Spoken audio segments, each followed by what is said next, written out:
الشيطان الرجيم. يا أيها الذين آمنوا قوا أنفسكم وأهليكم نارا وقودها الناس والحجارة عليها ملائكة غلاظ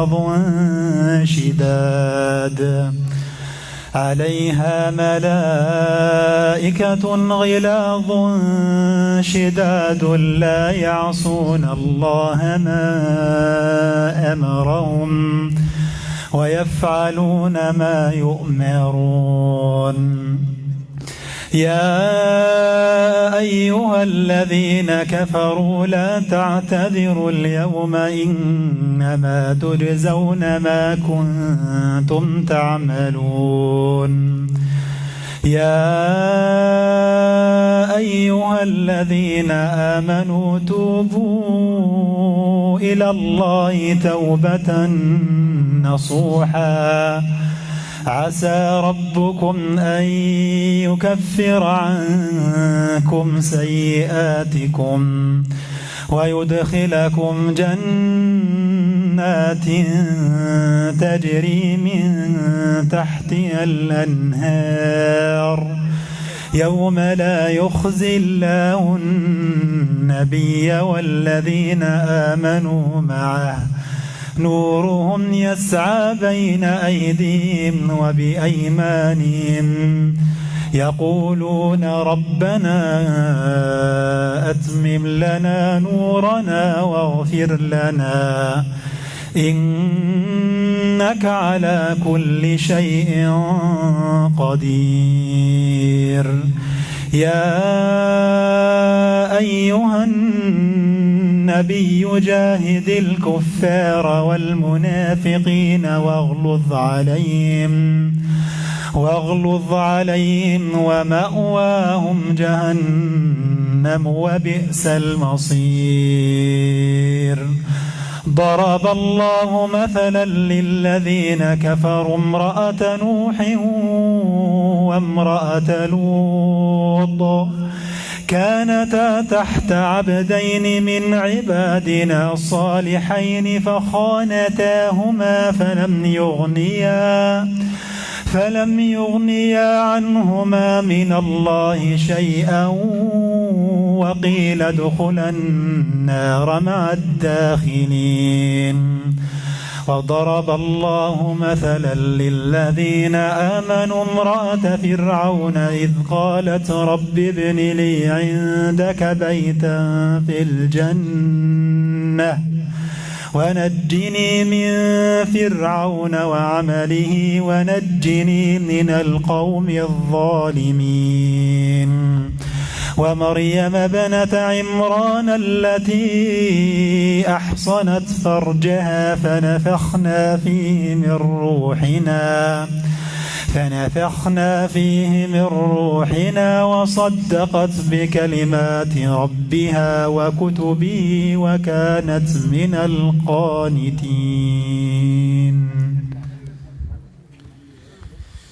جزاك الله خيرا على هذه التلاوة المباركة. وأول ما نفتتح به هذه الكلمات بعد أن سمعنا آيات من الذكر الحكيم أن نستمع للشيخ عمر فليتفضل مشكورا بارك الله.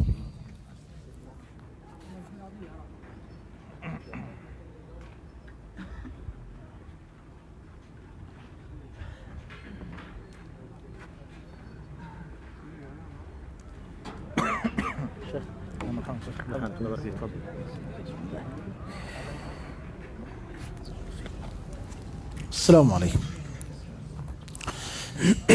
إن الحمد لله نحمده ونستعينه ونستغفره ونتوب إليه. أما بعد، أولا يعني أبارك للعرسين وأقول لهم بارك الله لكما وعليكما وجمع بينكما في خير وعلى خير. أسأل الله عز وجل أن يجعله زواجا مباركا، اللهم أمين.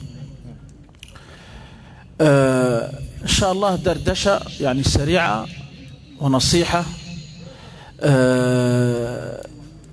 بمناسبة يعني هذه الفرحة، هي دردشة حقيقة، لكن إن كان بيننا مدخن يعني حقيقة فنستأذن منه. هي نصيحة لشارب الدخان. أسأل الله عز وجل أن يتوب على كل مدخن، اللهم آمين. يعني بالنسبة للسيجارة وهذا الوباء حقيقة هي تسمى في هذا الزمان وباء في زمان الوباء، أعوذ بالله، يعني وباء في زمان الوباء، نسأل الله العفو والعافية. لكن حصلنا مواقف والحمد لله، وقد أقلع يعني عنها الكثير، وهذا فضل من الله سبحانه وتعالى ونعمة، لأنه حقيقة مواقف. وكما قيل يعني شارب الدخان في غيبوبة، كما يقول البعض لا يفيق إلا في حيطان المستشفى. أسأل الله أن يتوب على كل مدخن، أسأل الله ذلك. من ضمن الدردشة جاء أخ طيب يعني للطيبين، قال الله يرانا بدي درت المستحيل على أساس أني نسيب الدخان، يعني اللي في طاقتي. قال له محاولات، قال له درت المحاولات كلهن. قال له المحاولة العقابة هذه ما تريدك إلا تمريطة، هذه المحاولة العقابة آخر محاولة. قال له الصح إنك ما تريدك إلا تمريطة، هي يعني إيش هو يا أخي فعلا شال منها يعني. لكن نستأذنا من كل مدخن، لكن والله اعلم إني أحب لك كما أحب لنفسي، لأن لا يؤمن أحدكم حتى يحب لأخيه كما يحب لنفسه. قال لك المدخن يندم عندما، أسأل الله عز وجل أن يشفي كل مريض يا رب، عندما يصاب بهذا المرض. طبعا معروف أنه مرض معروف، هي حقيقة معروفة، نسأل الله العفو والعافية. 2 يندموا، المطلق 3 طلاق، والمدخن عندما يصاب بالمرض تجده نادما باكيا حزينا كئيبا، ويقول لك يا عم الشيخ ايش المخرج؟ طبعا اصيب وهذاك تطلق 3. اقعد يقول مش لي، ركز على كلمة لي سنين، مش نقول لك لي سنين نقول لك سيبها، لي سنين، لي سنين ندرس. قال لك يا سيدي واحد راكب على حمار، أعزكم الله، راكب على حمار، طبعا حمار شراد، ركب عليه مركب زين للحمار لهد، حمار حصي طبعا معروف وادي، عارفين الحمار قفل 200. صاحبنا ركب على حمار، اش يا رعيب عليك، يا رج يا رج يا رج، كأن لا حياة لمن تنادي. صاحبنا طب وين؟ تحت منه، طبعا بواكس وشلاليط سميح، خزر في الحمار، طبعا ترس ودن عض صحش. قال له لي سنين نقول لك من الألم اللي رعى فيه. أسأل الله عز وجل أن يتوب على كل مدخن. فنبيني نقول لك لي سنين، بعد ما وصلت لي سنين 2 ولا 2 دقيقتين نقول هذا الوباء حرام. أسأل الله عز وجل يا رب أن يتوب على كل مدخن. في أخ أخرى حط في دسكارة كما يروى بين الصوابع، ركب يحتاج في السيارة، قال له أقول لك حش نبيدي عندي النصفة، قال كأني أصبت بشلل. خزر فيه الأخ وقال له من اللي بين صوابعك هذه، خزر فيها خزرت. الرجل كان في غيبوبة فعلا، عرفه عزاق على طول حادفته، فضل الله عز وجل تمت العزقة. من ضمن المواقف أخرى الشيخ ابن مسفر حفظه الله وأطال في عمره، قال لك كان يرمي في الجمرات، يرمي في الجمرات، قال لك يلقي واحد حط سكارة في اليد هذه ويرمي لا الله أكبر، بسم الله يكبر طبعا عند كل رمية حصاه. جاء الشيخ قال له دي فيش؟ قال له نرمي في الشيطان. قال الله الشيطان بين صوابعك، هذه بالله من الشيطان الرجيم. عزقها. قال الشيخ بفضل الله عز وجل تمت العزكة، فأصبح الرجل تاب إلى الله سبحانه وتعالى يعني من هذا الوباء.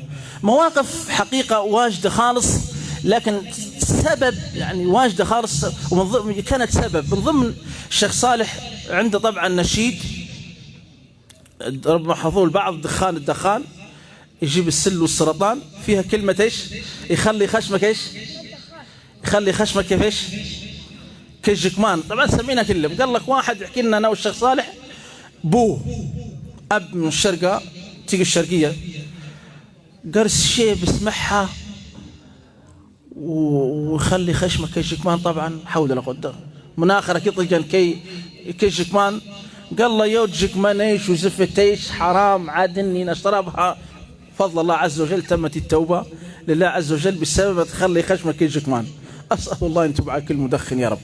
فهي حقيقة يعني يا إخوة، فالمسلم يعني هي نصيحة، لكن لعل وعسى يكون فيها تهديد بنصيحة، لكن والله ما أردنا لكم إلا الخير، لأن يعني تنظر يمنة ويسرى. إيش الذي تستفيد منه في الدنيا؟ العاقل ينظر إيش اللي تستفيد من الدنيا؟ تستفيد من الحسنات التي هي ترضي رب البريات سبحانه وتعالى. طيب الدخان فيها حسنات؟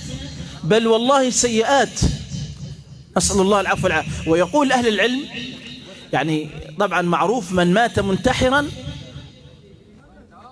طبعا من قتل نفسه بالسم فهو تحساه إلى يوم القيامة، ومن قتل نفسه بحديدة فهو في حديدته إلى يوم القيامة. ويقول قس على ذلك المدخن، إذا مات بسبب التدخين مات منتحرا فيعذب بقبره والعياذ بالله تعالى.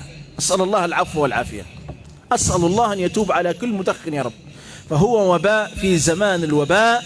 نسأل الله العفو والعافية. وقس على ذلك أنها تكون ربما تأتي من المفلسين، هي تأكل الحسنات، لا شك أنها تأكل الحسنات. نختم قصة، أسأل الله عز وجل أن يعدني وإياكم زيارة حج بيتي الحرام، أسأل الله ذلك. الشيخ يدروح اختم هذه ماشي. قاعدين في الحرم المكي، وجاء رجل طيب سأل الشيخ، قال له يا شيخ، أظن أنه مصري من مصر يعني هذا الرجل، قال له يا شيخ الدخان يا شيخ. الشيخ قال له تعال. كان حضور وعدد مهيل، وقال له تعال يا حبيبي. جاء الرجل وكان حوار طيب خالص.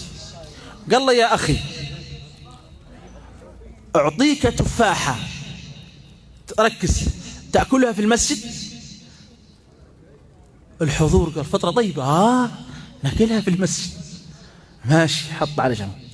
يا أخي أعطيك تفاحة تأكلها في دورة المياه. من يأكل تفاحة جوا دورة المياه؟ مستحيل، لا ما أحد يأكل في دورة المياه. يا أخي أعطيك سيجارة تشربها في المسجد. لا. يا أخي أعطيك سيجارة تشربها في دورة المياه. الحضور قال نعم، تشرب الدخان في دورة المياه. إذن فهي قذرة ومكانها قذر، واللي يشربها مش قذر، مسلم، بس لعله يترك القذارة، لأن المسلم طاهر عمره ما ينجس بإذن الله عز وجل أبدا، طاهر. فهي حقيقة يعني الحديث يطيل عنها، لكن من تاب الله عليه. معذرة لطالة بين مشايخنا. سبحانك اللهم وبحمدك، أشهد أن لا إله إلا أنت. جزا الله الشيخ عمر خيرا على هذه النصيحة، نسأل الله أن يكون لها وقع وصدى. ومع كلمة فضيلة الشيخ عيد فليتفضل، بارك الله فيه.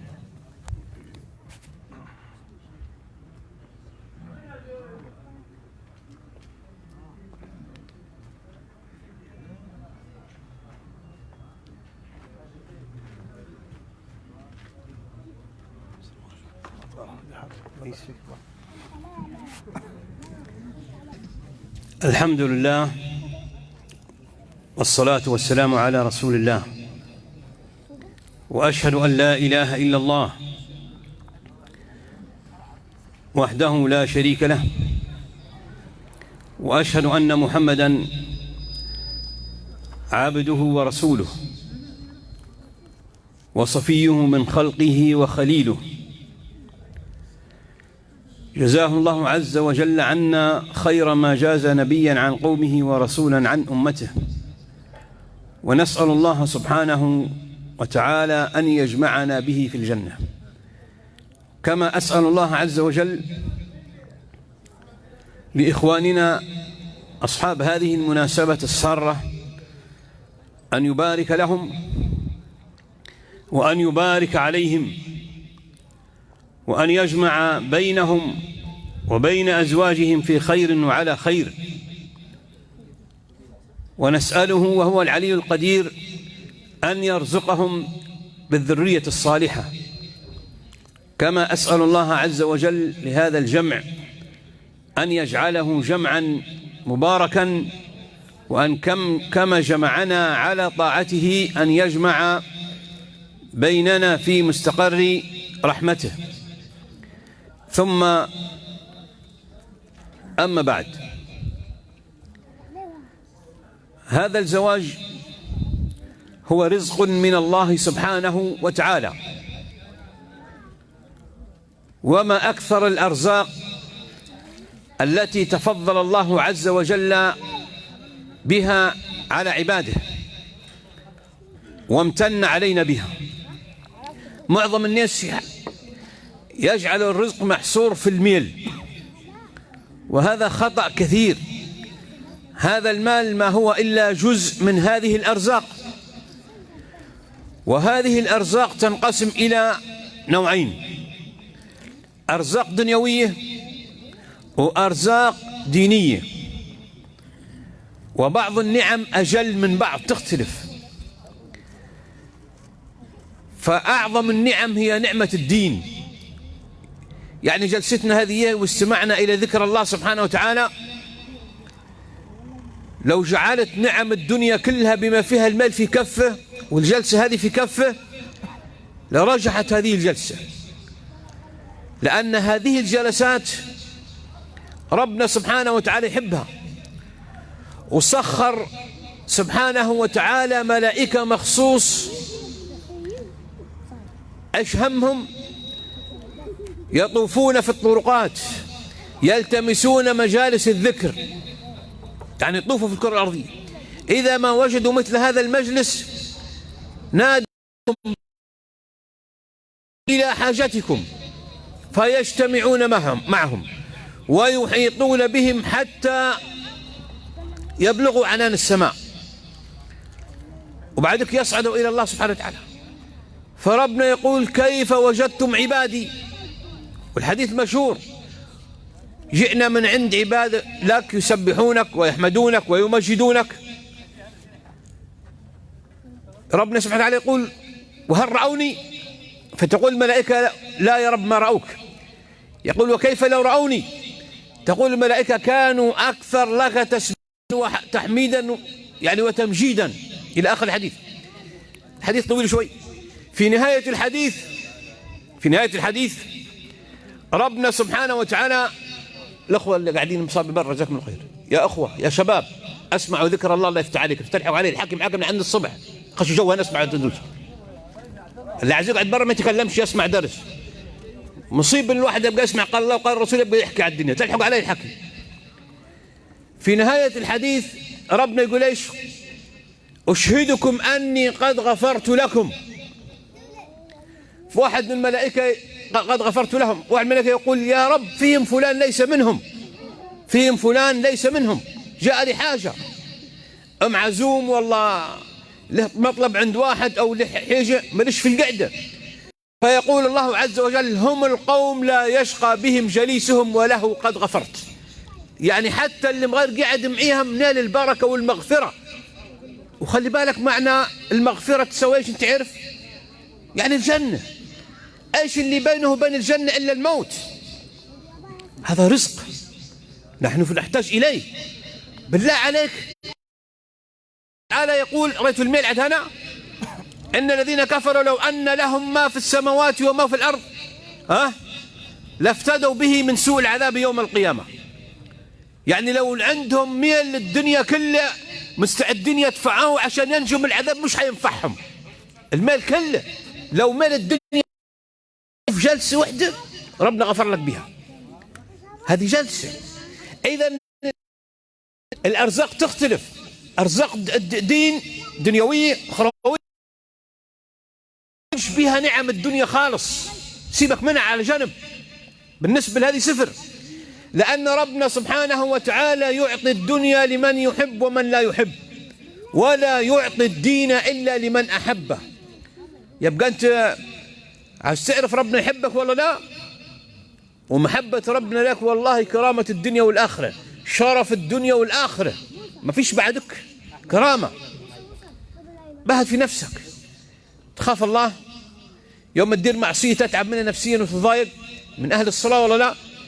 إن كان لقيت نفسك من أهل الدين قول الحمد لله، فضل عظيم، دليل على محبة ربنا لك سبحانه وتعالى. قل إن كنتم تحبون الله فاتبعوني يحببكم الله ويغفر لكم ذنوبكم. إذا نعمة الدين هي النعمة فعلا. ونعم الدنيا، نعم الدنيا كثيرة، من ضمن الميل اللي العالم يحذف بعضهم غير عشينه. المال هذا جزء، ومعظم نعم الدنيا أحسن منه. تعال مثلا على سبيل المثال، لو واحد مثلا مريض متحطم وعنده مال قارون ينفع بحيشه؟ واحد عنده مال ملايين وفي السجن ينفع بحيشه؟ ما ينفعش. واحد عنده مال واجد لكن في حالة حرب وخوف وتهديد ينفع ماله؟ ما ينفعش. رأيت نعم الدنيا كلها. واحد عنده ماله عمى ايش يدير بالمال؟ عنده ماله محروم من الواكل والشهوة ايش ينفع المال؟ رأيت يعني حتى في نعم الدنيا المال آخر حياجة.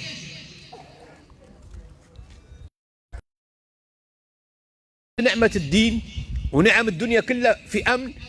في العصير ذاك والله في الليل يفرش برا البيت ويشرب شيء وبين عويته ومضطر تمام التمام وما مصقعه وبصحته، ولكن تلقاه متضايق. ليش؟ عشان ما عندش عربية، عشان ما عندش ميل. هذا مسكين في حالة غباء غافل. عندك النعم هذه كلها اللي محروم منها عارف قيمتها ومعكنن على روحك عشان شوية ميل. وبعدين ربنا سبحانه وتعالى ممكن يغنيك في لحظة، لكن ربنا ما حرمك من المال إلا وربنا يريد لك الخير. قال تعالى إن الله يبسط الرزق لمن يشاء ويقدر. يعني ربنا واحد يبسط له الرزق كثر وواحد يقدر عليه على قد العيشة بالغصب، على قد العيشة. ولكن أكثر الناس لا يعلمون. فربنا سبحانه وتعالى يعطي العباد وربنا يعلم حال العباد، لأن فيه من العباد لو يريد المال لو ربنا يغنيه حيطغى، لأن المال مفتاح الطغيان والفجور. خلي بالك، مفتاح البغي والظلم. شوف ربنا يقول ايش سبحانه وتعالى؟ ولو بسط الله الرزق لعباده لبغوا في الأرض. فربنا يعلم حال العباد. ساعات ربنا يبقى يحبك ويريد لك الخير يقلل لك المال عشان ربنا ما يريدكش تطغى، ما يريدكش تفجر. إذا ربنا يقسم الأرزاق بحكمة وبتدبير سبحانه وتعالى، وإلا ربنا قادر يغني الأولين والآخرين. قال عليه الصلاة والسلام يد الله ملأى سحاء الليل والنهار، أرأيتم ما أنفق منذ أن خلق السماوات والأرض لم يغض ما في يمينه. اللي عند ربنا الخير اللي عند ربنا ما نقص منه حاجة خالص، لأن ربنا سبحانه وتعالى عطاؤه كلام. شوف الحديث القدسي يقول ايش؟ يا عبادي لو أن أولكم وآخركم وإنسكم وجنكم كانوا على يا عبادي لو أن أولكم وآخركم وإنسكم وجنكم قاموا في صعيد واحد فسألوني فأعطيت كل واحد مسألته ما ينقص ذلك من ملكي إلا كما ينقص المخيط إذا أدخل البحر. تخيل لو الأولين والآخرين في صعيد واحد، الإنس والجن، وكل واحد يقول يا ربنا عاوز الكرة الأرضية كلها على بعضها قد الكرة الأرضية، وربنا يعطيهم على بعضهم ما ينقص ذلك من ملك الله عز وجل شيء. ليش؟ لأن اللي عند الله سبحانه وتعالى مش زي ملوك الدنيا مصانع ومش عارف وزراعة وعمال، لا، أعطاه كلام سبحانه وتعالى، إنما أمره إذا أراد شيئا أن يقول له كن فيكون، عشان تعرف ربك اللي أنت تعبد فيه. لما تعرف بالصفات هذه تحبه وتتعلق به سبحانه وتعالى وتخاف منه وتعبده على الوجه اللائق. إذا ربنا سبحانه وتعالى يرتب أمر العباد بحكمة والله في صالح العباد. للأسف أن أكثر الطغيان والفجر والظلم والقتل والسرقة والنهب والغش والحلف وكل البلاوي بسبب الرزق أو الأجل، والحاجتين هذين بالذات اطمئن. اللي يكذب ليش، واللي يسرق ليش، واللي يحلف حلف ليش، واللي يغش ليش، واللي يظلم ليش، والعياذ بالله تعالى، ويأكلوا أموال العالم هذا كل طمع وخوف وقشع، ما عندهمش إيمان بالله سبحانه وتعالى. لكن لو في إيمان بالله سبحانه وتعالى أسمع قول الرسول عليه السلام، أسمع عشان اللي يفهم الحديث هذا والله ما يطلب المال بمعصية ربنا أبدا. قال عليه الصلاة والسلام إن روح القدس نفث في روعي أن نفسا لن تموت حتى تستوفي رزقها وأجلها، فاتقوا الله وأجملوا في الطلب، فإن ما عند الله لا ينال إلا بطاعته. أجملوا في الطلب بالله، أنت ما تعصيش ربنا عشان رزق، وحتى وانت تطلب الرزق بالحلال ما تخليش يطغيك ويبعدك عن طاعة الله، لأن الحديث يقول لك رزقك مضمون. يوم ما ينقص الرزق أو يغيب ومعاش لك رزق معنيها الموت. خايف ليش انت؟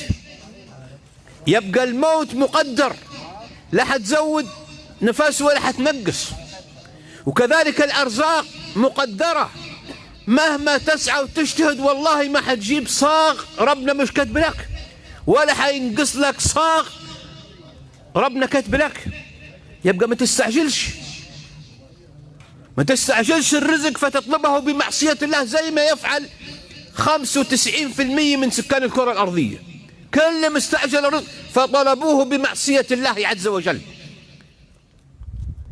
يبقى الواحد هذا لما يعرف الحديث هذين ويعلمه ويعتقد تمام يطمئن، ما عادش يشيل هم، ما عادش يشيل هم الرزق اللي هو يعرضك للكذب والغش والتدليس وضياع الدين، لا، تشيل هم طاعة ربنا.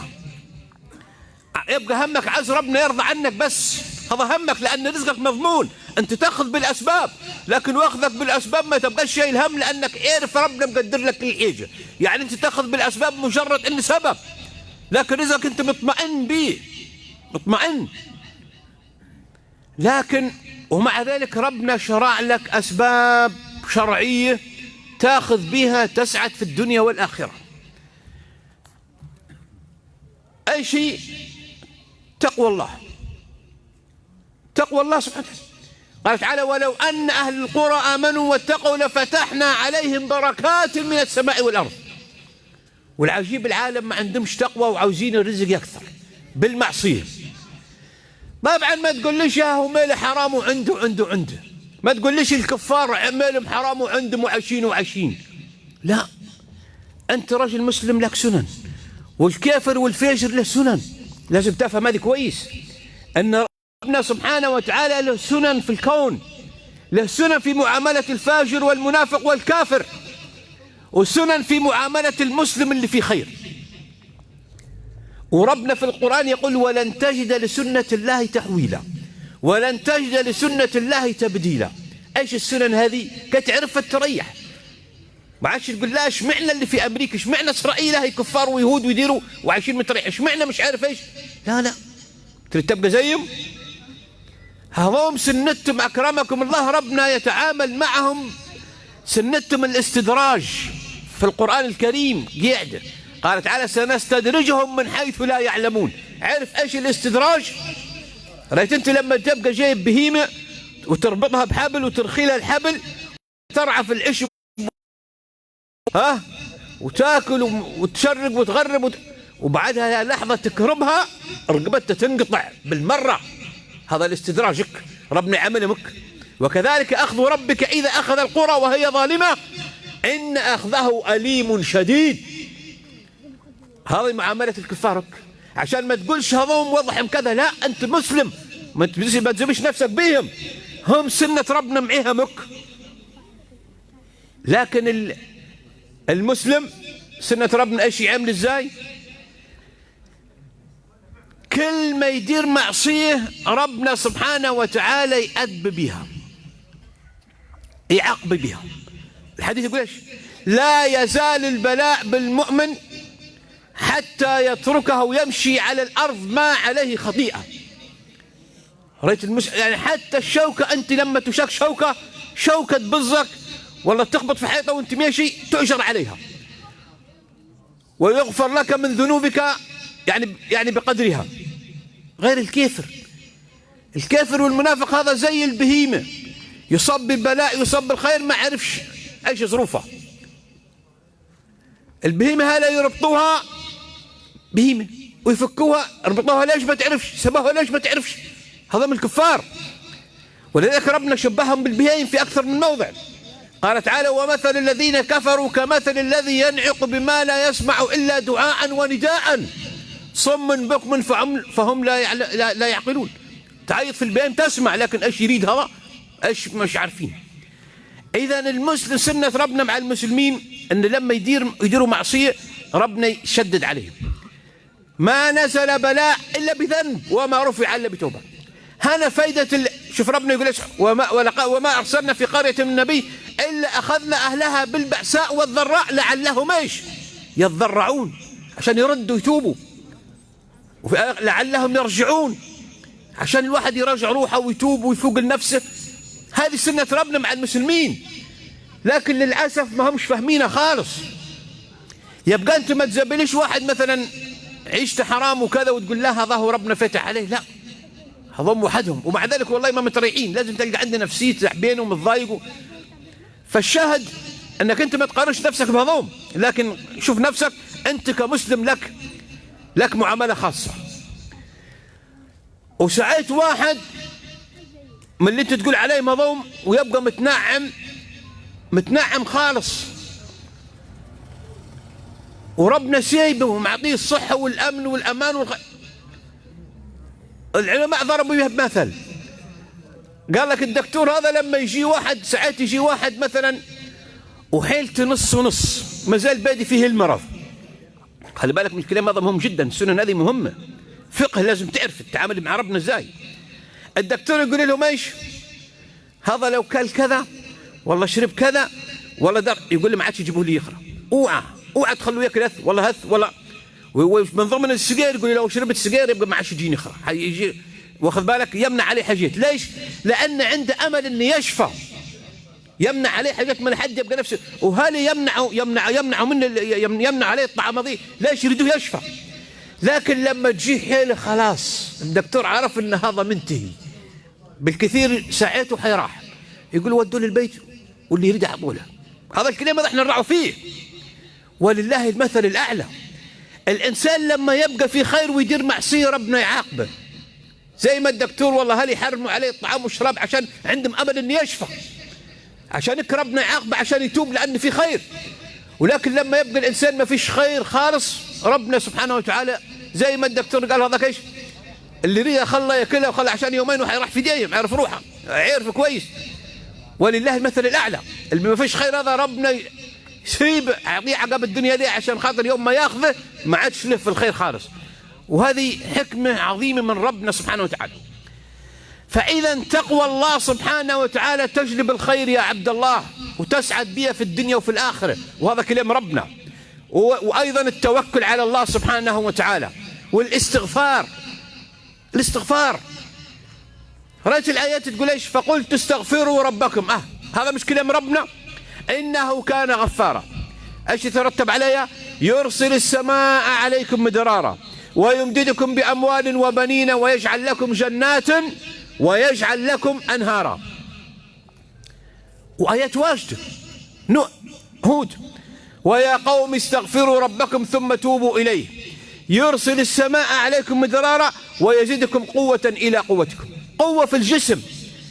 بعض العلماء كتب حتى مع الاستغفار ما يحتاج إلى فرج، يعني إلى فجرة بسبب الاستغفار. إذا الاستغفار فيه قوة وفيه متاع وفيه نعيم في الدنيا قبل التوبة والاستغفار. لكن وين المستغفرين؟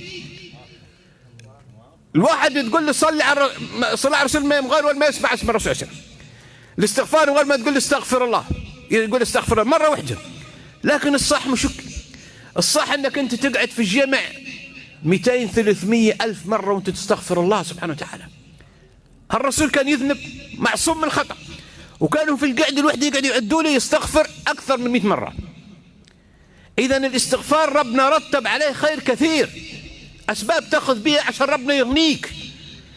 لأن الخير كل الخير منوط بالطاعة الخلاصة، والشر كل الشر منوط بالمعصية. يعني المعصية تجلب البلاء والهم والضيق وعدم البركة. زي الربا، يمحق الله الربا ويربي الصدقات.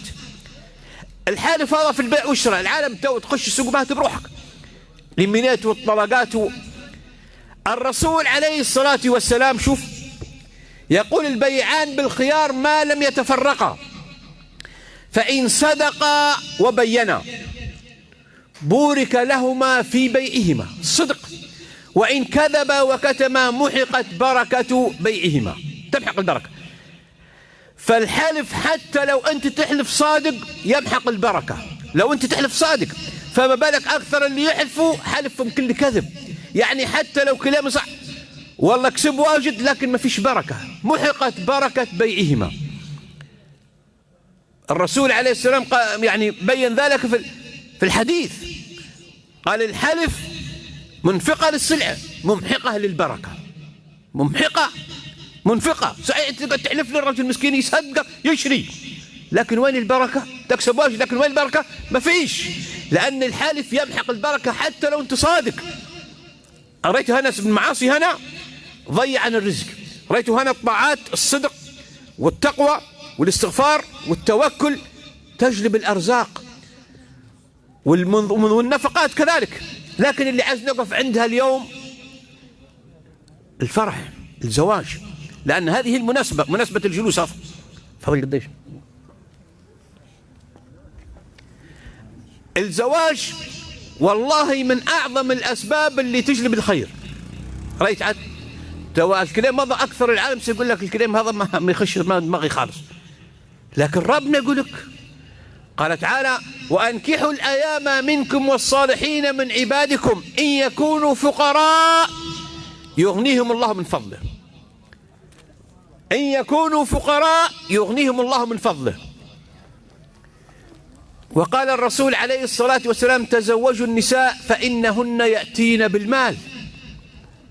وقال عمر رضي عنه عجبت لمن لم يطلب الغنى في النكاح، واستدل بالآية اللي ذكرناها وأنكحوا الأيام منكم الصالحين من عبادكم إن يكونوا فقراء يغنيهم الله من فضله.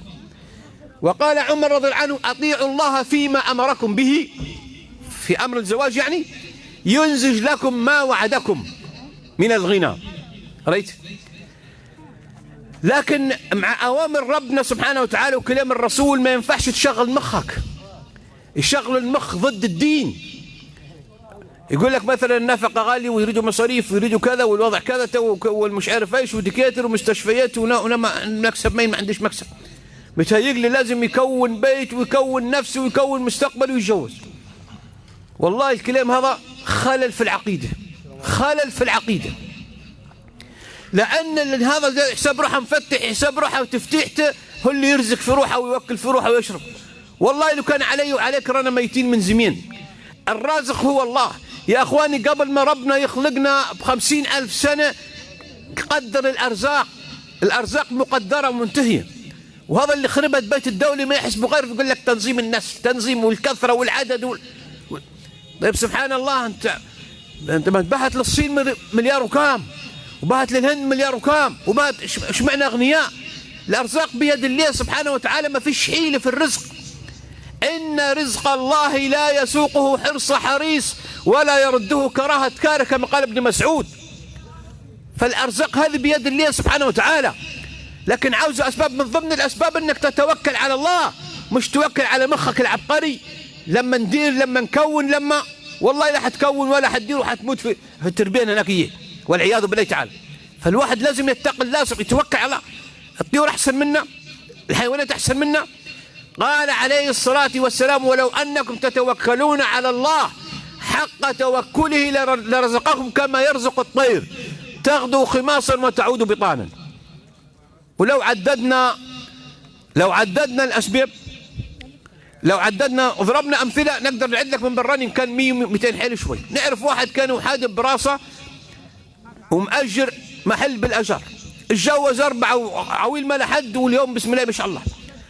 وواحد لغاية الآن بطولة وغالب في روحه، مش قادر. المسألة هذه مسألة الأرزاق ما لهاش دعوة لا بكثرة لا بشوي. هذه أرزاق مقدرها ربنا وبحكمه وبتدبير. لكن اعلم أن المشيك في معصية الله يضيق عليك ويضيع رزقك ويمحق البركة، وسعيك في طاعة الله ربنا سبحانه وتعالى يبسط الرزق. فالشاهد أن الزواج يا أخواني فيه بركة وفيه خير، لكن أي متى يبقى هكي كما نحن نتكلم؟ لما يكون الزواج شرعي فعلا. لأن معظم الشباب الزواج بتاعهم عاوز يتجوز للمتعة بس، عاوز يتجوز للشهوة بس. طيب بالله عليك، يعني الشهوة بس وحدها؟ لما نقارن البني آدم لما يعيش للشهوة بس بالبهيمة هيبقى ظلمنا البهيمة. صحيح. شوف ربنا يقول ايش على الكفار: إنهم إلا كالأنعام بل هم أضلوا سبيلا. لأنهم عايشين للشهوة بس، عشان ربنا جعلهم شر من الدواب. وقال تعالى: إن شر الدواب عند الله الصم البكم الذين لا يعقلون ولو علم الله فيهم خيرا لأسمعهم. لكن يعني المسلم يتزوج مش عشان شهوة، وإن كانت شهوة حليل، لكن عنده هدف. أن إنسان مأمور أن يتزوج وأن ينجب أطفال يقولوا لا إله إلا الله، محسوبين على المسلمين عدد يتباهى بهم الرسول عليه الصلاة والسلام يوم القيامة. ولذلك إذا ما الإنسان تجوز بناء على يعني هذه التعليمات، شوف له خير لا يحصى. أول شيء يأخذ أجر نفسه، جوز ليش عاوز يعف نفسه، يأخذ أجر نفسه، ويأخذ أجر المرأة اللي عفها، ويأخذ أجر الذرية اللي خلفها كلها، لأنه تجوز ليقر عين النبي عليه الصلاة والسلام. وأيضا كل ما يطعم أهله يأخذ أجر الطعام. قال عليه الصلاة والسلام لسعد بن وقاص، والحديث لنا كلنا: وإنك لن تنفق نفقة تبتغي بها وجه الله إلا أجرت عليها حتى ما تدع في امرأتك، وحتى يوم ما يجمع أهله يؤجر. رأيت؟ قال عليه الصلاة والسلام: وفي بضع أحدكم صدقة. قالوا: يا رسول الله، يأتي أحدنا شهوته ويكون له أجر؟ قال: أليس إذا وضعها في الحرام عليه وزر؟ كذلك إذا وضعها في الحلال فله أجر. خير كثير، كل حاجة يديرها يؤجر عليها. يبقى أنت تعرف قيمة الزواج وتغير نيتك وتعدل نيتك، ويبقى من نيتك أنك أنت يبقى تكون أسرة مسلمة وتخلف عيل الجيران يقول الله يسمح له، الله يسمح له. لكن عشان تعرف أن النوايا احنا عندنا اختلفا، والنوايا والعياذ بالله تعالى يعني فشلا وتحطما وتم النوايا شر. معظم شباب المسلمين اليوم يعني تلقى الجار والمسلم هم كله وخوفه كله من أقرب الناس له، من جاره. نخلفوا عويل أول حاجة يتعلمها سب الدين. أول حاجة بدل ما يتعلم ألف باء، لا، سب الدين هذا أسهل حاجة. ويتعلموا حاجات أخرى كثير، ومن ضمن السرقة مثلا وغير. يعني بالله عليك لما نحن نبقى مسلمين وبلاد مسلمين وعرب ولغتنا وحدة، ويسلم منا عدو الدين في أمريكا وفي إسرائيل وفي غيرها، وجارك يبقى خايف منك، ما يأمنش بيته أن يسيبه مفتوح ولا يسيب حاجة برا البيت من ولدك أنت. هذا يحصل عندنا للأسف. يعني الأفعال مش تتنافى مع الدين تمام. للجار حق والرسول عليه السلام خلاص واخذ بالك. فالمهم ان الواحد يخلف اسره يعني عويل مسلمين يقولوا لا اله الا الله، يفرح بهم الرسول عليه السلام ويأمن بهم المسلم، ويبقى مجتمع طاهر. لانك انت ايام وحتعدي، ايام انت ايام اوعى تعيش اكثر منك ولا نفسك تطول لك العمر، يطول يقصر حالا ما ينتهي. سيب حاجه كويسه تلقيها في قبرك. ومن ضمن الحاجات ولد صالح والناس يثنوا عليك خير، تجب لك الجنه بفضل الله عز وجل. والمسلم لما يعرف فضل الزواج وقيمه الزواج وان نعمه عظيمه، يتقي الله في زوجته، يتقي الله في عويله، يتقي الله في بيته. ما يبقاش انت طالق، انت راك زي امي، راك زي اختي، مش عارف هذا الكلام هذا كله من كفر النعم. لازم تتقي الله وتعاملها بما يرضي الله سبحانه وتعالى.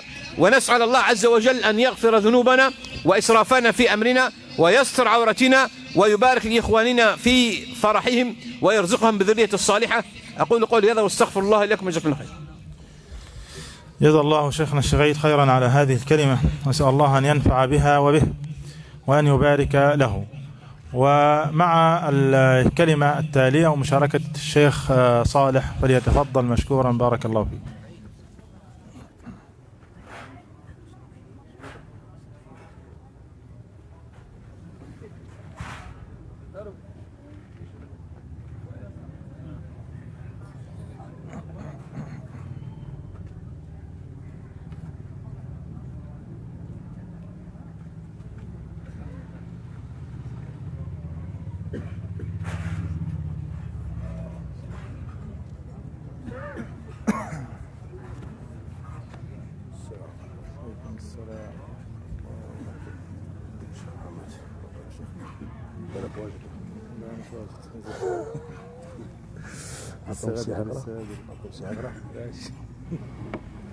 السلام عليكم.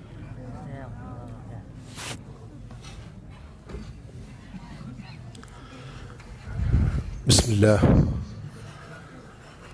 والحمد لله وصلى الله وسلم وبارك على نبينا محمد وعلى آله وصحبته أجمعين، ثم أما بعد. بداية نبارك للعرسان ونقول كما علمنا نبينا محمد صلى الله عليه وسلم: بارك الله لكما وعليكما وجمع الله بينكما في خير وعلى خير. ثم أما بعد،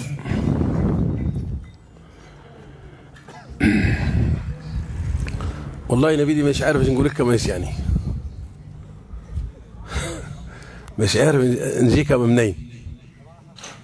اول مره يعني الليل ليل عرفت، والراعي فيكم ساكتين بالحيل، خايف منكم زي ما تقول تبقوا منعسين ولا بصيره، مش عارف يعني. ايش شحايمه وين؟ شحايمه راحت. قال واحد راكب في قطر وبعدين يلاقي واحد قال تفضل يا شيخ العرب،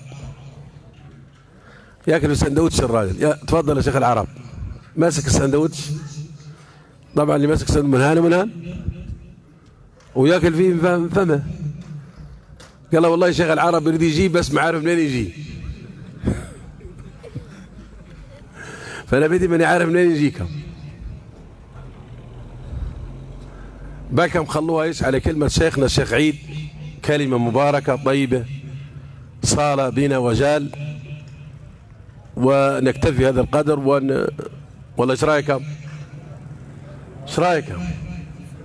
ايش؟ كمل واحد بس، لا عاوزين الأغلبية. ها؟ كذا اللي موافقين يرفعوا يديهم، واللي رافضين يرفعوا كرعايهم.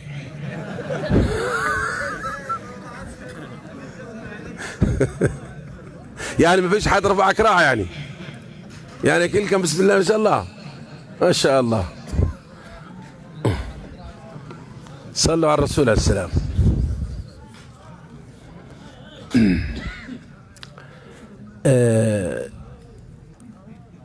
اللي يحب الله يرفع ايده.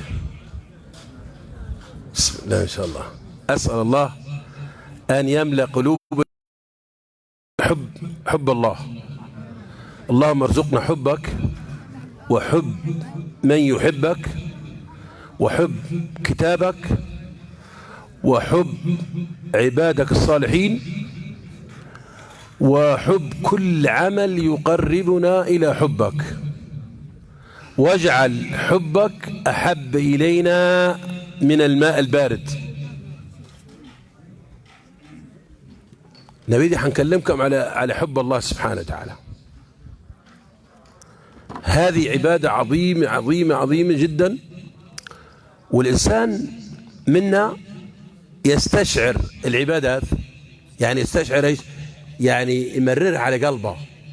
يعني مثلا الواحد يشهد روحه يقول يود بدي يحب الله ولا لا، ايش علامة حبي لله سبحانه وتعالى، وايش الحاجة اللي تخليك شباب يا ويلي اوي، ايش الحاجة اللي تخليك تحب الله؟ كل حاجة ترعي فيها ما تخليك تحب الله سبحانه وتعالى،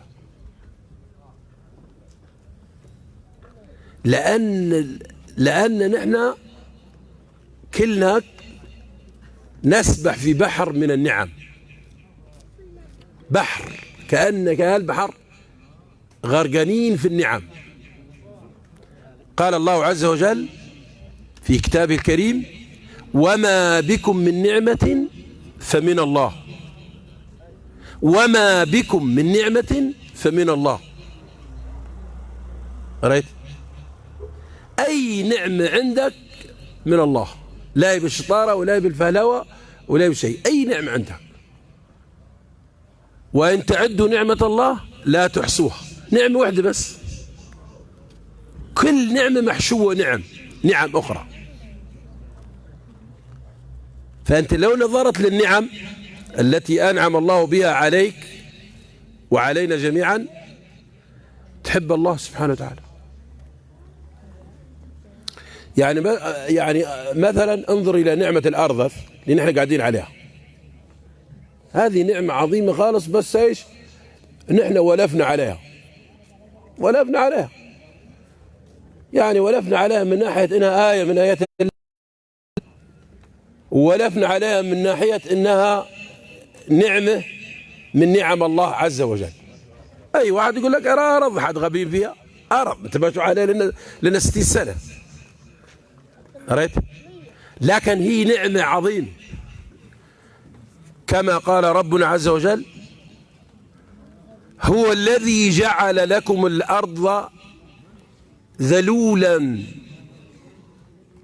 فامشوا في مناكبها. هو الذي جعل لكم الأرض ايش؟ شباب، ذلول. يعني ايش ذلول؟ جزاك الله خير. مطيعة يعني أرض يعني تدير عليها أي حاجة، يعني تدير فيها بير بالبدويك، تدير فيها قشقاش، عرفت؟ العويل الصغيرين حد يعرف قشقاش؟ اللي يعرف قشقاش هنعطوه جائزة. قشقاش خلينا بنتخرف وش عطوا جوائز، سمحوا صح؟ برد تخلي هيك من ايش؟ من ايش؟ من حن ومن مينه. معي والله تخرف هناك. العويل الصغيرين حد يعرف القشقاش؟ القشقاش انت لا، غششك واحد كبير، غششك واحد كبير، تحلف ما غششك واحد؟ لا لا لا لا لا لا، الغش هذا اللي ضرنا.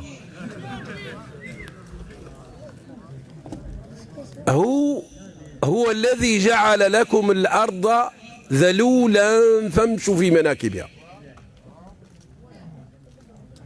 يبقى هذه نعمة من أعظم نعم. توا لو واحد مثلا شال واحد من هنا من موقف براني لحد ما تروح ما خدش من نجرة، سيحب ولا ما يحبش؟ جميع راقدين، يحب ولا ما يحبش؟ يحب، يقول والله جزاه الله خير واحسن الي وكذا. طيب لو رد للموقف اخرى ويلقيه هو نفس العربيه وجاء نزل في براني ما خدش من نجرة، يحب ولا لا؟ ايش؟ لا يحب.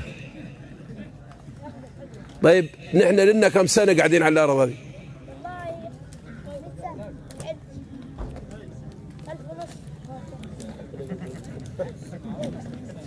خلاص؟ يبقى هذه نعمة من أعظم النعم التي أنعم الله بها علينا سبحانه وتعالى. انظر مثلا إلى نعمة الهواء الأكسجين التي نتنفس الأكسجين.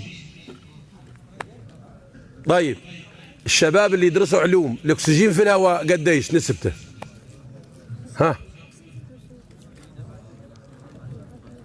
الأكسجين نسبته قديش؟ سنة كامل؟ لا ما زال عليه. أولى إعدادي مثلا، أولى إعدادي، في أولى إعدادي معانا أنا؟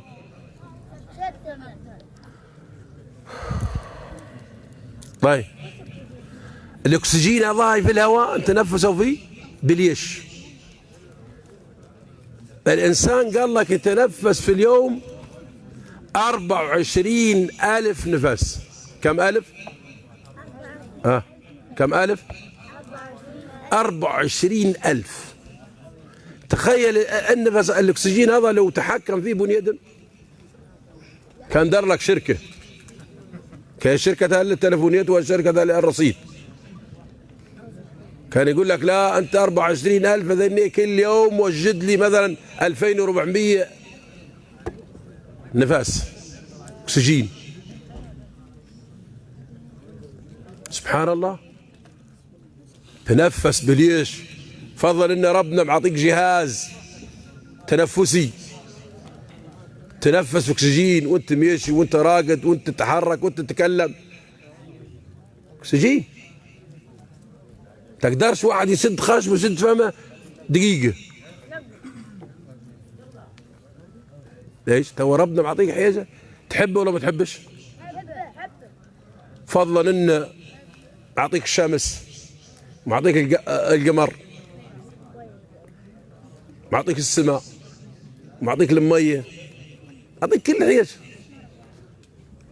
رأيت الشمس هذه لو قال لك لو تباعد العالم ينقطعوا من الثلج، ولو تقرب العالم يموتوا بالحر. جعل لك الشمس والقمر دائبين مستمريت ولهن فوائد. الشمس هذه هي اللي تدفي في الجو وتطلع لك في الزريعة وتطلع لك في الزرع في عملية البناء الضوئي.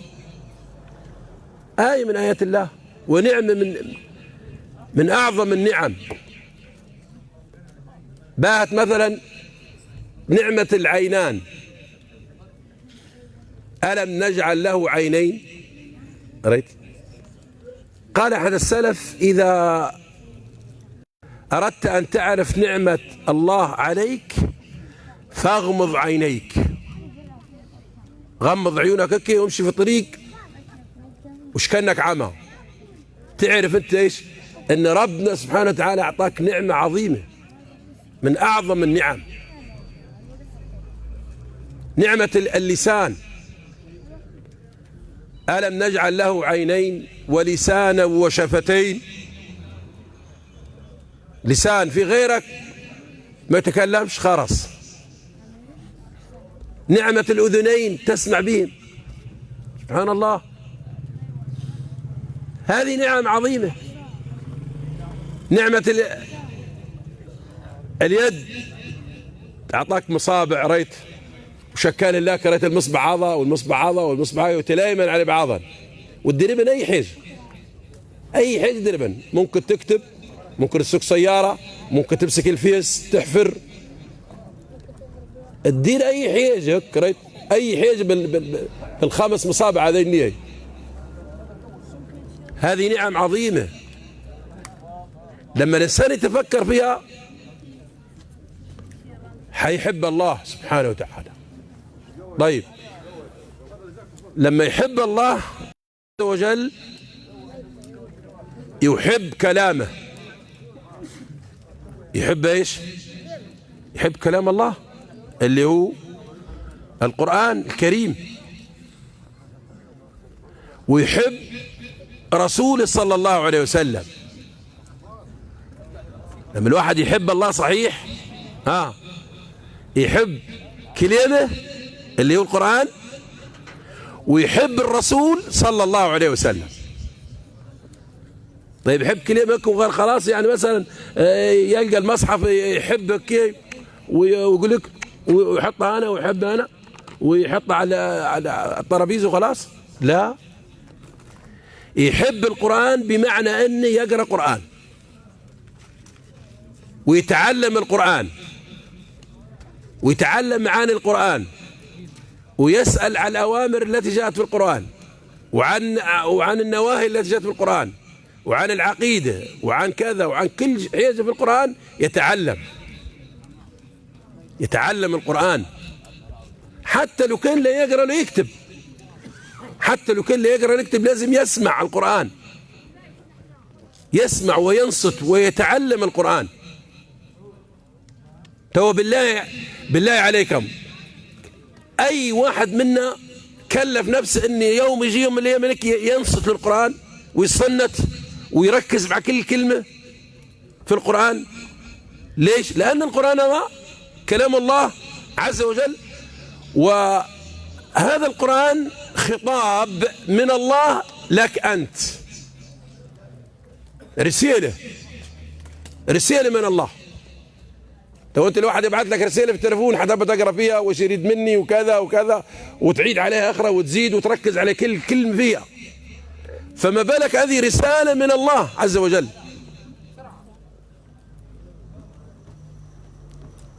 انت لو نظرت للناس الا من رحم رب الناس، صبايا ورجال وعويل ونيم ما يركزوش مع القران الا من رحم ربي. تلقى يمر عليهم اليوم والثلاث والاربع والاسبوع والشهر والسنه والقران هذا كفن ما لهمش. والله كفن ما لهمش. كفن القران هذا يقرا، كفن القران هذا. يا ابني يا بني باتا سنة تريد تخرف لك برا خلاص. انظر مثلا جن لما سمعوا القرآن من النبي صلى الله عليه وسلم قال الله عز وجل فلما حضروه قالوا أنصتوا. أنصتوا هذه مش من غير أسمعوا، إنصات والاستماع. الاستماع أن يكون مثلا إنسان يسمع زي ما سمعنا العربية لكن ما ركزناش معيها، بالعناوين ميجدة وتكلموا فيها رجالة سمعنا بس لكن ما ركزناش معيها. لكن الإنصات إن الإنسان يبقى يصنت الحيجة يركز بقلبه كل كلمة يركز معيها. وانظر إلى سورة الجن، أول سورة الجن قل أوحي إلي أنه استمع نفر من الجن فقالوا إنا سمعنا قرآنا عجبا يهدي إلى الرشد فآمنا به ولن نشرك بربنا أحدا. رأيت عجيب أمر هذا القرآن والله. الجن قالوا إنا سمعنا قرآنا عجبا، تعجبوا من هذا القرآن لأن هذا القرآن ينقلك ويبين لك كل شيء ويعرفك بكل شيء. القرآن هذا مش غير مجرد حفظ له علوم اسمها علوم القرآن، علوم كثيرة جدا مش غير مجرد حفظ. والقرآن هذا أنزل مش للقراءة فقط، التدبر والعمل. عليك السلام بركة. قال الله عز وجل: كتاب أنزلناه إليك، كتاب أنزلناه إليك مبارك ليدبروا آياته وليتذكر أولو الألباب. ضربنا يقول لك كتاب أنزلناه إليك مبارك.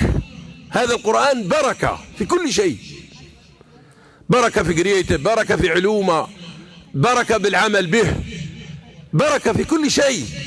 ولذلك البيت الذي تقرأ فيه سورة البقرة تحل فيه البركة، وينطرد منه الشيطان ويفر منه الشيطان. والبيت الذي فيه قرآن حتى ولو كان مثلا من المذياع، حتى لو كان من المذياع أو الراديو أو التلفزيون ويقرأ فيه يعني القارئ، تحل في هذا البيت البركة وتكون فيه الملائكة بإذن الله تبارك وتعالى. فما بالك لو تدبر الإنسان القرآن وتعلم القرآن وفهم التفسير وعمل بهذا القرآن العظيم، تحل فيه البركة. كتاب إليك مبارك ليدبروا تدبر، تفهم المعاني، تفهم المقصود، تفهم المراد. ماذا يريد منك ربنا عز وجل؟ ربنا خاطب فيك القرآن هذا نازل لك انت القرآن هذا نازل لك انت نازل للجن والإنس وللبشرية كلها. هذا القرآن العظيم لو اجتمع الإنس والجن على أن يأتوا بمثل هذا القرآن ولن يستطيعوا أبدا. لكن هيت من يسمع وهيت من يتدبر وهيت من يعمل. الناس ملتهية مثلا في مسلسلات، في كلام فاضي، تلقى مسلسل لا يحفظ كلماته، يحفظ الكلمة ويقدر يردد فيها بالسوق، لكن ما تلقى واحد مثلا يقول لك مثلا معنى الكلمة هذه ايش، هذه كذا، ايش يريد منا ربنا، علمني هذه، حفظني هذه. ما فيش إلا من رحم ربي سبحانه وتعالى. ويظن أن القرآن هذا غير للشيخ، يقول لك يا عمي هذا عمل فيها شيخ ويريد يحفظ القرآن، يظنك. لا، بالعكس، القرآن يرفعك، والقرآن يصنعك، يجعلك أعظم رجل ويرفعك في الدنيا وفي الآخرة. القرآن إن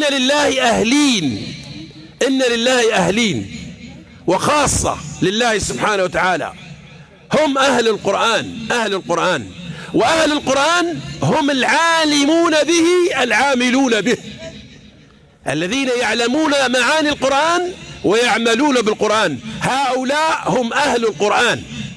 أهل القرآن هو الذي يتعلم القرآن ويفهم القرآن ويعمل بالقرآن.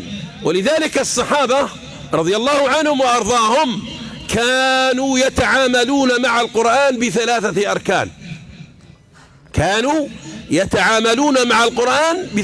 أركان، كما يقول ابن مسعود رضي الله عنه وأرضاه، يقول: كنا لا نتجاوز 10 آيات حتى يعني نحفظهن ونفهم معانيهن ونعمل بهن. مش غير حفظ وخلاص، لا، لأن الحفظ هذا بدون فهم ما ينفعش. يبقى أنا عملت ركن واحد وغابا عني ركنين. يبقى الركن الأول هو حفظ الألفاظ، هذه وسيلة وليس غاية. أن يبيدي نحفظ إن الذين آمنوا وعملوا الصالحات، خلاص حفظتها، ما يبيش إلا نتدبرها ونفهمها. فهمت إن الذين آمنوا وعملوا الصالحات كانت لهم جنات الفردوس نزلا. يبقى فهمت إن اللي آمنوا وعملوا الصالحات هم يدخلوا الجنة. يبقى نبحث عن الإيمان وتعلم الإيمان ومقتضى الإيمان ومراد الله بالإيمان، ونعتقد الإيمان ونعمل بالإيمان ونعمل الأعمال الصالحة. إذن يبقى حفظت الآية وفهمت معنيها وعملت بمقتضاها، فهم كانوا يحفظوا ويفهموا ويعملوا، حفظ وفهم وعمل، حفظ وفهم وعمل، حفظ وفهم وعمل. لأنك أنت تو لو تحفظ وخلاص، لو واحد ملك من الملوك قال للشعب مثلا والله الرعية بتاعته دزلهم كتاب وقال لهم ديروا وسووا عدلوا، فهم تم يقرأوا في الكتاب وخلاص ما يعملوا باش ايش يدير لهم؟ عاقبهم ولا ما عاقبهمش؟ بين عليهم نزع النعسة يعاقبهم. تو بعطيك اوامر تقرا فين؟ قال لك مثلا ما تزرعش الارض شعير، ازرعها قمح. انت قريت قال ازرع الارض شعير ما ازرعهاش قمح، ولا زرعت لك شعير ولا قمح هيعاقبك. قال لك مثلا ما تردش في العصر للبير، ما تردش في العصر، قال ما تردش في البير العصر، وبعدين مشيت وردت في العصر، هيعاقبك ولا لا؟ لانك تميت تقرا في كلام الملك وايش؟ ما تطبقش فيه. برضه في واحد تو يقول لك نبيدي ختمت القران 7 مرات مثلا، في رمضان يقول لك حفظت القران 7 مرات، وتلقاه مثلا واكل الميراث، تلقاه واكل 3 مليون ميراث. طيب انت قرأت سوره النساء يقول لك قرأت. طيب ايش فهمت؟ يا اما واحد من الاثنين، يا اما انت مالك فيهم، يا اما فيهم مطنش، يا اما فيهم ايش؟ مطنش. مش هذه كلها ايش؟ مش هذه كلها من جدوى يعني، من جدوى. فالقرآن عندنا ب3 أركان شباب، القرآن 3 أركان. طيب واحد يقول لك نبيدي ما نقراش، اسمع قرآن، اسمع قرآن، اسمع قرآن وبهت للقرآن. والله يا رجال ان احنا مرة في سنة من السنوات مشينا قرينا على شيب وعزوز، شيب وعزوز. كان معي عبد المجيد قرأ على العزوز وانا بدي قرأت على الشيب. وشيب وعزوز قاعدين في دار وحدهم ما معاهم الاولي، بس هم ساعتها في جيت بصيره وموجيع او حزك، مشينا قرينا عليهم. الكلام هذا قريب له 22 سنه والله. تخيل، وعرب بوادي لا يقرا ولا يكتب. والله نبيدي قريت وخلصت على الشيب، خلصت قصدي خلصت بهذا اليوم. ومشيت عبد المجيد في الدار نقرا فيها العزوز، مع طبعا مع المحرم تاعها. والله لقيت العزوز هذه تبكي في بكاء دمعك من القرآن. قرآن تو واحد ساعات يقرا عليه القرآن في العشية، كم من عشية كم من فجر كم من مدري عنه ايش يقول. اخر ما يقول لك طول عم الشيخ هذا كسرنا يا كسرنا. عارف هو لو كان قلبه خاشع والله لو الشيخ قعد عم طلع شمس ما يحس بال خاصة الشباب، شاب مقوي يقدر يصبي 3 ساعات 4 ساعات. نبيدي كنت في الجيش نصبي في الخدمة 3 ساعات 4 ساعات والله ما نتحرك. شاب 22 سنة نبيدي عسكري صبي هيك كردون، كنت في السجن الحربي صبي هيك ما نتحرك خالص 4 ساعات 4 ساعات ما ترفش من شعرها. طيب انت ما تقدرش تصبي ساعة قدام ربنا؟ شاب انت مقوي، شاب تقدر، عندك قوة الوقت، عندك جلد، عندك قوة. فسبحان الله. ليش؟ لأن قال لك لو القلب هذا خشاع، لو القلب هذا خشاع انت ما عادش تتحرك ولا عاد تشقى بجسمك خالص، ما عادش تشقى بجسمك. كيف القرآن هذا يخش في قلبك. تو انت مثلا تسمع مثلا من قراء مثلا ائمة الحرم مثلا او غيرهم، احيانا امام الحرم يبكي عند قول الله عز وجل اياك نعبد واياك نستعين. انت تقول ايش يفكر فيه؟ انا تهيالك هيك تقول ايش؟ هناك واحد يبكي من قولة اياك نعبد واياك نستعين. عارف انت القلب لو عرفت المعاني، عرفت معاني القرآن ويقبل القلب حاضر وخشى والكلمة هذه دخلت جوا قلبك تبكي من أي كلمة في القرآن. والله تبكي من أول، يعني هو مش شرط أنك تبكي، ممكن تخشع، ممكن يقشعر جسمك، ممكن تتأثر بالآيات وتطبقهن وتعمل بهن.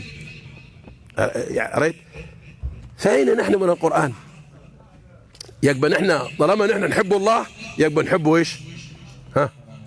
نحب كلام الله ونحب رسول الله صلى الله عليه وسلم ونطبقوا سنته. تو نحن في الميلود، شهر الميلود هذا شهر ايش؟ ربيع أول. تو بعض الناس يقول لك تحتفل بمولد النبي صلى الله عليه وسلم. نحن نسينيه عشان نحتفلوا به الرسول صلى الله عليه وسلم نسينيه. واحد حط في عقله يقول لك لا يوم المولود نديروا عصيده، متهيت لي الرسول يوم ما جاء دروا له عصيده. هذا در عصيده ولا دراني؟ ما فيش واحد در عصيده ولا نيه مالكش. العلماء قالوا تحتفل بالنبي صلى الله عليه وسلم. الرسول صلى الله عليه وسلم قالوا جاء يوم الاثنين. قالوا جاء يوم ايش؟ يوم الاثنين. الصيم الاثنين. صيم وتقتدي بالنبي صلى الله عليه وسلم. حبك للرسول صلى الله عليه وسلم تقتدي به. تقتدي به يعني تتبع الرسول صلى الله عليه وسلم. وكيف منعك عارف ياكل كيف ويشرب كيف ويمشي كيف ويرقد كيف ويتعامل مع الكبير كيف ويتعامل مع الجار كيف ويتعامل مع الزوجة كيف ويتعامل مع الأطفال كيف ويتعامل. لازم تعرف هدي النبي صلى الله عليه وسلم عشان تدير كيف وتقتدي به. كما قال الله عز وجل في سورة الأحزاب لقد كان لكم في رسول الله أسوة حسنة. بالآخر وذكر الله كثيرا. قال ابن كثير في تفسيره هذه في اتباع النبي والاقتداء بالنبي عليه الصلاة والسلام. وتعال أنت مثلا تريد تعلم هدي الرسول عليه السلام في كتاب اسمه زاد المعاد. زاد المعاد يوريك الرسول صلى الله عليه وسلم كان يدير فيش وكان يتعامل كيف وكان يأكل كيف وكان يرقد كيف وكان يمشي كيف. تعلم الصلاة والسلام سنة الرسول صلى الله عليه وسلم وتعلمها حتى لو عيل صغير مش لازم يا راجل كبير. سنة الرسول مش كان عيل ياكل معيه عيل صغير غلام وقال له يا غلام سم الله وكل مما يليك. سم الله وكل مما يليك وجغرة كل بيمينك وكل بيمينك وسم الله وكل بيمينك وكل مما يليك. هذه مش سنة يعلم فيها العيل صغير. يعلم فيها العيل الصغير. نحن تو نقول العويل هذول صغيرين يا سبكم منهم هم سبكم منهم يتعلم ولا شايره خلك تدرس على الرجال الكبار. لا حتى العيل الصغير فيه سنن يتعلمن. في سنن يتعلمن. تعلم كيف يسمي وعلى طول تبقى تعلم فيه على طول. كل ما ياكل معك قول بسم الله. انت مش الكبير تاكل على قصعه قول بسم الله يود قول بسم الله. العيل يروح يجري ويشرب يروح يجري وياكل معاك. مروحة الجارية تجري. الرسول كان مع الصحابة ياكلوا على قصعة كي فالرسول مسك ايده منها. البنت تجري تاكل مع الرسول عليه الصلاة والسلام. فقال صلى الله عليه وسلم والذي نفسي بيده إن يده مع يدي في يدها. إن يده يد من؟ يد الشيطان نعوذ بالله منه. الشيطان الرجيم. لأن الشيطان أنت ما ترعيش. الشيطان ما ترعيش. المشكلة إنك ما ترعيش. هو يراكم وهو قبيل من حيث لا ترونهم وياكل معاك وكلا حقيقيا. واكل حقيقي كما قال النبي صلى الله عليه وسلم أي طعام ما يذكرش عليه اسم الله ياكل معاك الشيطان. ياكل معاك. فالشيطان كان يدفع في البنت يزق فيها زق عشان يريد ايش؟ عشان يريد البنت مش هتسمي. فالرسول مسك ايده. شوف الرسول مسك ايده قال لا ما تاكليش قولي بسم الله قبل قولي بسم الله. ففي عالم واجد تلقاه يجي لي الوكل أم جعين والله مذهوبة شيرته حط ضرب ياكل معي عاد الشيطان متريح خالص متريح ياكل معي. والشيء هذا عاد كم منها الشيء هذه ما فيش واحد يسمي على الشيء إلا قليل. الشيء هذا يا صب يا دروس راه تقعر صب شيء معلم ليبي ولا جاي من عالم منين والشيطان متكيف. ترى الشيطان مقعد راسه وراكب فينا. نحن نسكب في شيء حول ولا قوة الا بالله. قليل ما سمش عليها قليل الشيء هذه ما سمش عليها. لا اله الا الله محمد رسول الله. يبقى نحن نتعلم السنة نحب الله ونحب الرسول. حبنا للرسول هذا غير يبقى غالي علينا في قلوبنا وخلاص ونديروا عصيدة في الميلود والسلام عليكم. لا نتعلموا سنة عليه الصلاة والسلام. نعلموه للصغير ونعلموه للكبير ونعلموه للعزوز ونعلموه للولي ونعلموه للزوج ونعلموه، ويقبى بيوتنا كلهم يتعامل بالسنة، كل حاجة نتعامل بالسنة، بسنة النبي عليه الصلاة والسلام. وربنا قال ايش؟ لا اللي بدي اقراه الشيخ عيد بس مرة عليه سريعا. قال الله عز وجل: قل إن كنتم تحبون الله، قل إن كنتم تحبون الله فاتبعوني اتبعوني، اتبعوا الرسول، يعني تعلموا سنة الرسول واتبعوني. أنتم مش قلت تحبوا الله؟ أنتم مش تحبوا في الله؟ ايش علامة حبكم لله؟ هذه عاد انا لما يتكذب الغطاس، واحد يقول لك نبيدي نحب الله وما يتبعش الرسول، عزكم الله يا كذاب. يقول نبيدي نحب الله بس ما يتبعش الرسول، ما بينش عليه ولا سنة ولا يتعامل بالسنة ولا، وممكن تلقاه يكره السنة ويحسب السنة هذه الا للشيوخ ولا الخطباء. لا لا لا, لا السنة هذه المفروض أمة كيف هم تتبعين سنته. أي مسلم لازم يتبع النبي صلى الله عليه وسلم، يتبع الرسول صلى الله عليه وسلم ويتعلم سنة الرسول صلى الله عليه وسلم. قل إن كنتم تحبون الله فاتبعوني. ايش عاد كي تتبعوا الرسول ايش يحصل لكم؟ عاد ايش يحصل لكم؟ تحصل لكم ثمرة عظيمة جدا، ثمرة عظيمة. لو انت حبيت الله واتبعت الرسول صلى الله عليه وسلم ايش يدير لك ربنا؟ يحببكم الله، يحببكم الله. اسكت عاد كان حبك الله، كان حبك الله عاد اسكت، اسكت اسكات. كان حبك الله لو واحد تو حبيب الملك، حبيب ملك من الملوك، قاعد في دولة هو حبيب الملك، هذا لا ياخذ بطاقة معاه لا شيء، اي ما يقدرش واحد ينزل في بوابة ولا يقدرش اي حاجة يريدها، حبيب الملك يقول لك هذا يرى واصل الله، او تعال جي هذا راه واصل. رأيت انت يقبل يحبك الله، يحبك الله.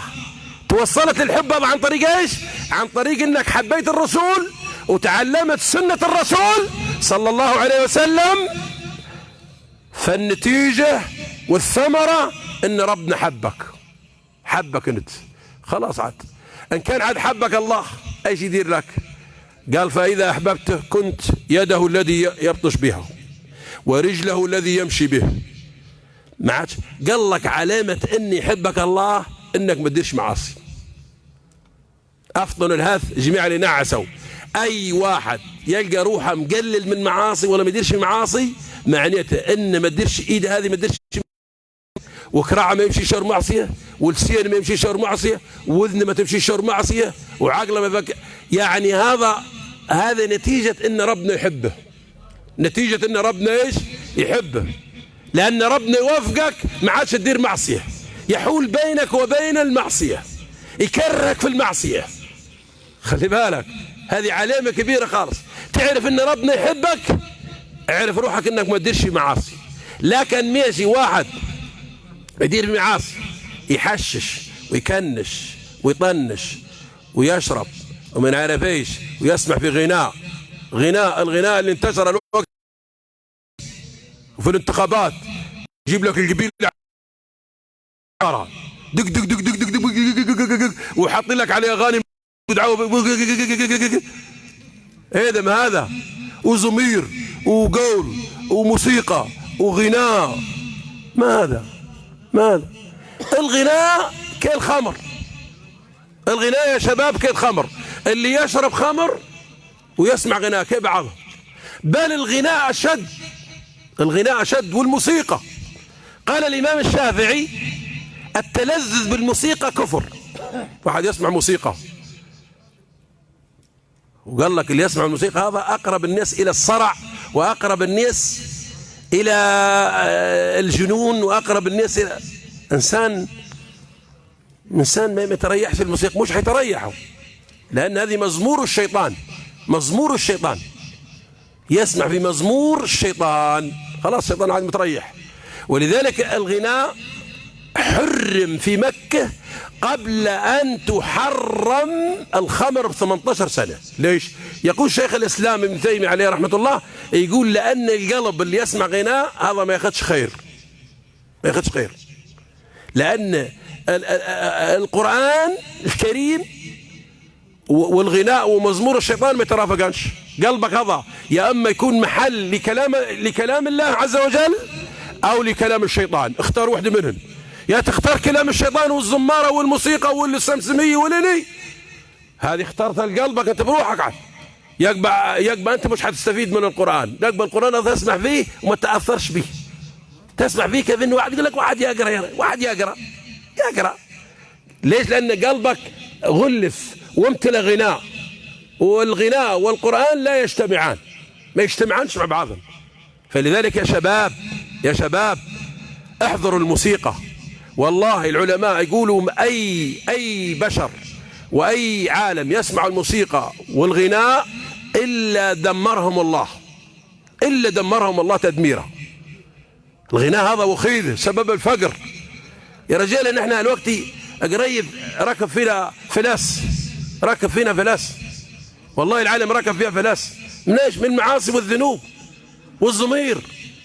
انا بوادي تعال هايت ريح زماره، هاي زماره رايته، هايته زماره، وخلي واحد في الصبح يفتح دكانه وتعال نقول له زمر لك، والله العظيم يركب فيك بهراوه. يقول لك حتزمر لي فيه، حينخرب بيتي. زمر من اولها مزمره. فالزماره هذه خراب بيت وتدمير للمجتمع وفقر، لأن كأنها الزمارة هذه والموسيقى هذه غناء الشيطان والعياذ بالله تعالى، غناء الشيطان. يقول العلماء، يقول الشيخ ابن باز وغير وابن تيمية، لو أردت أن تبحث عن ذلك اقرأ كتاب إغاثة الألهفان من مصايد الشيطان. يعني الغناء هذا فقر والعياذ بالله تعالى.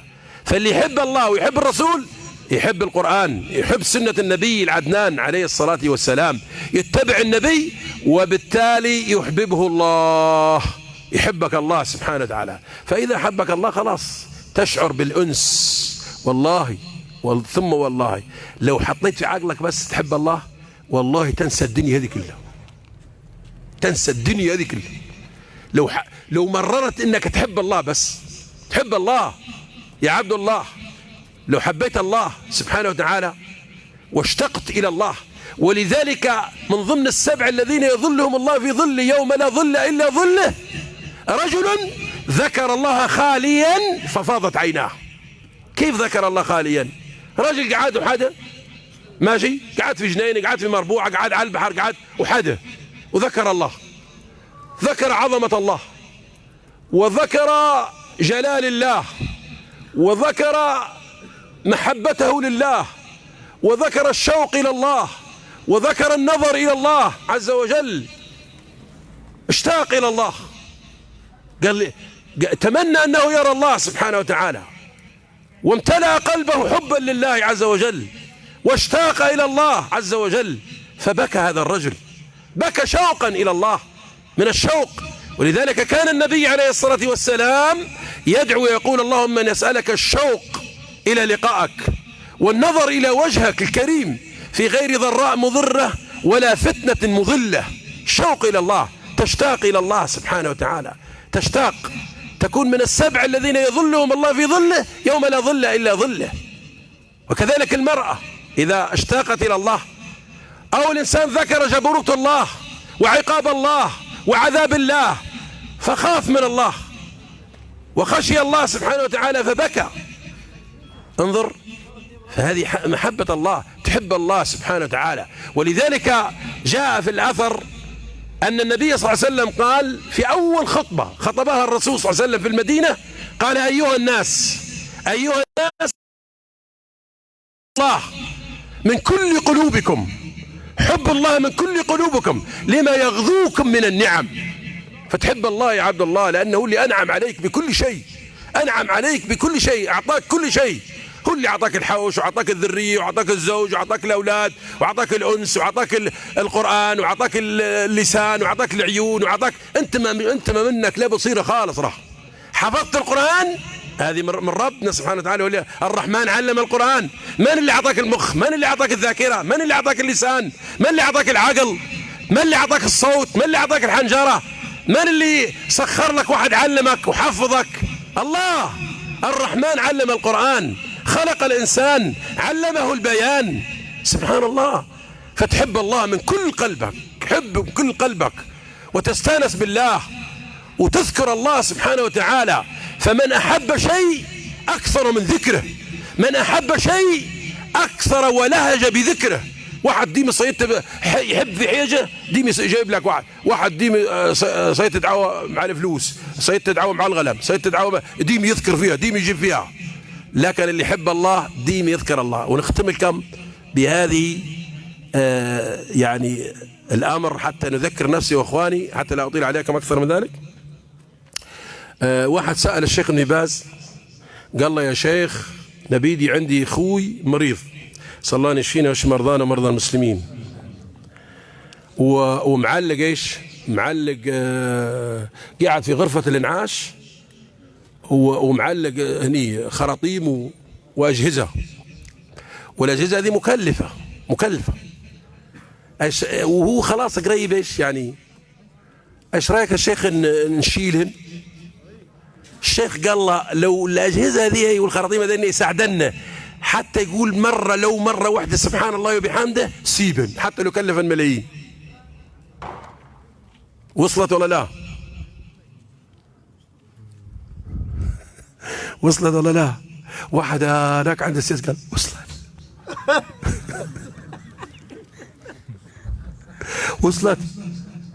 الو وصلت الشبكة قال ما وصلت، قال ما وصلت. الجماعة اللي وصلت عندهم وصلوها للجماعة اللي بكرة، وصلوا لهم بكرة، قولوا لهم آخر حاجة يقولوها لهم بكرة إن شاء الله. كل سنة طيبين، كل سنة طيبين.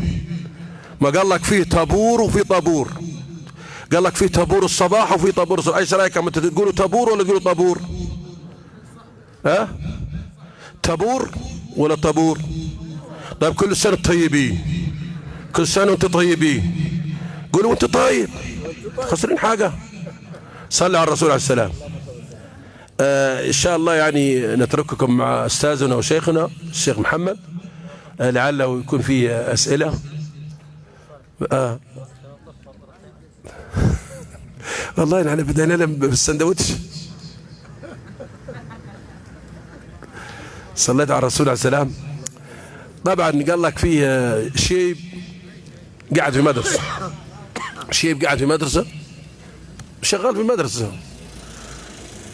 وقعد وين؟ قاعد وراء الفصل، وفي استاذ يشرح بايش؟ يشرح بحصة رياضة.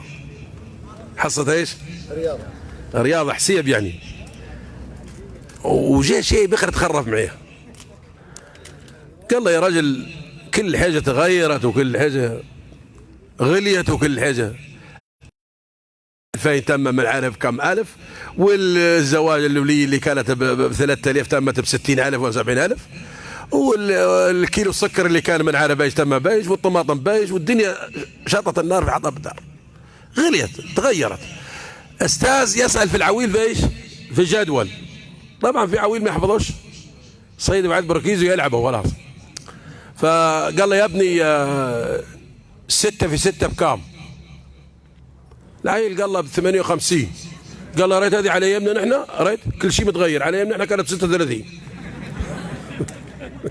ريت الخبر عندك؟ قال له ريت على ايامنا نحن كانت ب 36. كل شيء متغير. ها؟ اسال الله العفو والعافيه. تفضل استاذ. جزاك الله خير. جزاك الله خير وبارك الله فيك، نفع الله بك. يعني أسئلة سريعة عشان خاطر ما نطولوش عليكم. عايزين أحد الشباب يقول لنا أركان الإسلام. أركان الإسلام. تعال تعال هنا. 5.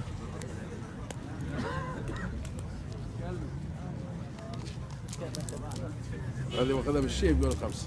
يلا قول أركان الإسلام. أركان الإسلام هي 5: أن تؤمن بالله وملائكته وكتبه ورسله واليوم الآخر والقدر خيره وشره. 6 أظن تم. هذا متعود أركان الإيمان. هذا الإيمان هذا. خلاص يبقى أنت كده إيش؟ هذا جواب أركان الإيمان. ماشي. جزاك الله. واحد عادي يقول لنا أركان الإسلام غيره وقال تو أركان الإيمان. يلا ها أركان الإسلام. الإسلام بني الإسلام على 5. ها شباب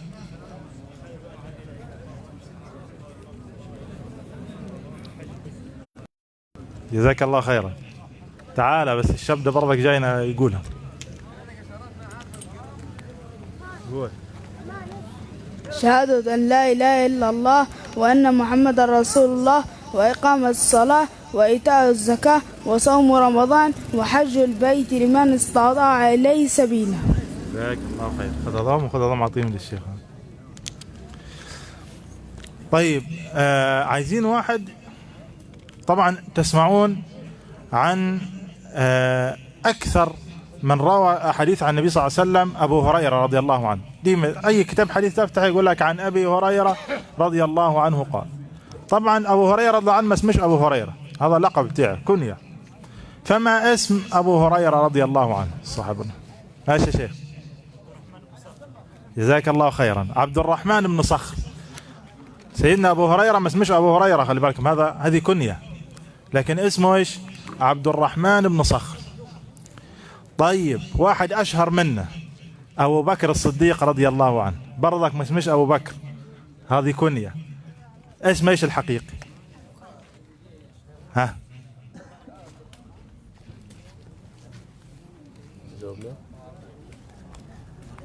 حدش يعرف يجاوب؟ الشيخ صالح. تمام يا شيخ ماشي. أبو قحافة هذا أبوه، لكن هو اسمه ايش؟ وابو قحافه ما اسمش برضك، هذه كنيه. تعالى خلاص يا خليه يقحف بس. ايش حاول عبيد نعطوه برضه. حاول. عبد الله بن قحاف. جزاك الله خير. هو اسمه عبد الله بن عثمان. خذ هذا معك، خذ يا عبد الرحمن، يا ياسر هذا عطي الشيخ. اسمه عبد الله بن عثمان، كنيته أبو بكر وكنية أبيه أبو قحافة. طيب سؤال.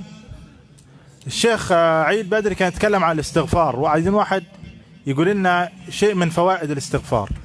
أي فوائد من فوائد الاستغفار؟ آية أو حديث؟ تفضل يا شيخ.